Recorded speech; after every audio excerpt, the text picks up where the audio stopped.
Have you ever had those moments where you're saying all the right words, yet something about the conversation just doesn't land? Maybe it's with your partner. You're trying to connect, to be understood. But the more you explain, the more distant it feels. Or maybe you're in your workplace. You're leading, coaching, or teaching, and you notice the eyes glaze over, or an energy shift in the room. What if the problem isn't what you're saying, but how your message is being experienced through the unconscious filters of both minds in that moment? Because honestly, true communication isn't about words. It's about alignment. Alignment between your words, your physiology, your tone, and your intention.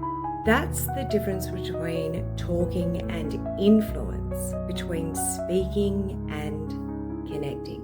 And here's the fascinating thing. More than 90% of communication happens unconsciously.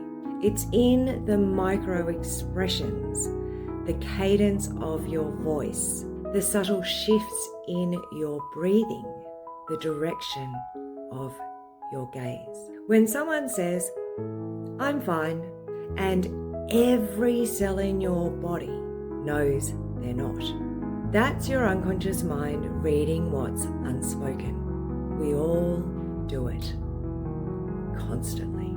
In NLP, we call this calibration, the art of observing without judgment.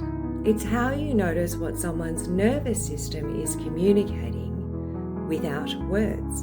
And when you develop this level of sensory acuity, you start to realize something extraordinary. People are always communicating their internal state. The question is, are you listening deeply enough to hear? Every word we use reflects the map of our world. Our beliefs, values, and patterns are embedded in our language, even the throwaway phrases we use daily. A leader who says, "We need to keep pushing," often reveals an unconscious belief that growth must come through pressure. A parent who says, "I just want peace," may unconsciously be focusing on conflict. A partner who says, "I never get heard," is already creating a self-fulfilling prophecy in their neurology. Our language both reveals and reinforces the world that we live in. That's why mastering communication isn't just about speaking better. It's about becoming aware. When you change the words that you use, when you shift from defensive, closed language to open, generative language, your relationships transform. You stop fighting for who's right and listening for what's true. Influence doesn't come from technique, it comes from state. If you walk into a conversation feeling defensive, rushed, or self-focused, your words may sound fine, but the energy behind them will tell a different story.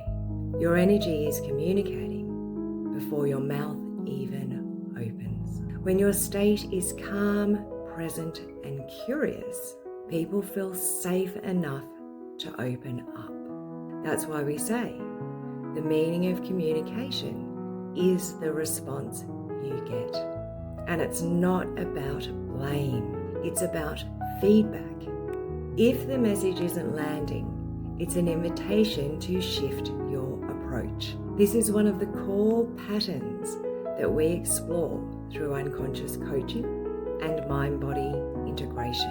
In our Mind and Soul Alignment Incubator, where we teach how to regulate your state so your presence speaks louder than your words. Because real influence is silent.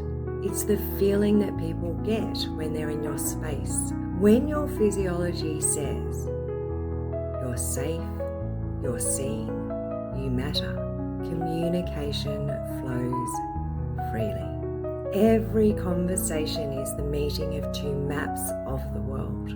When you really listen, not just to respond, but to understand, you're bridging these two maps.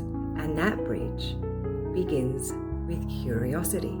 Curiosity about how that other person's world is structured, what they're seeing, hearing, and feeling internally. Because every behavior makes sense when you understand the map that created it. And that's the heart of what we do, by changing the meaning attached to them. When you can do that, when you can listen to the unspoken timeline beneath the story, you help people rewire not only their communication, but their history. So next time you find yourself in a difficult conversation, stop, breathe, notice the sensations in your body, tune into the rhythm of your breathing and the emotion behind your words. And ask yourself, what state am I in right now? What is the outcome I want to create here? And what might this person's behavior be communicating unconsciously? Because communication mastery isn't about being clever with words. It's about presence. It's about becoming the kind of person whose energy brings out the truth, not the defense of others. When you can speak to both the conscious and unconscious mind simultaneously with empathy, precision, authenticity, that's when transformation happens. And when you master that level of communication, everything changes. Your relationships, your leadership, your influence, and your ability to create real, lasting connection.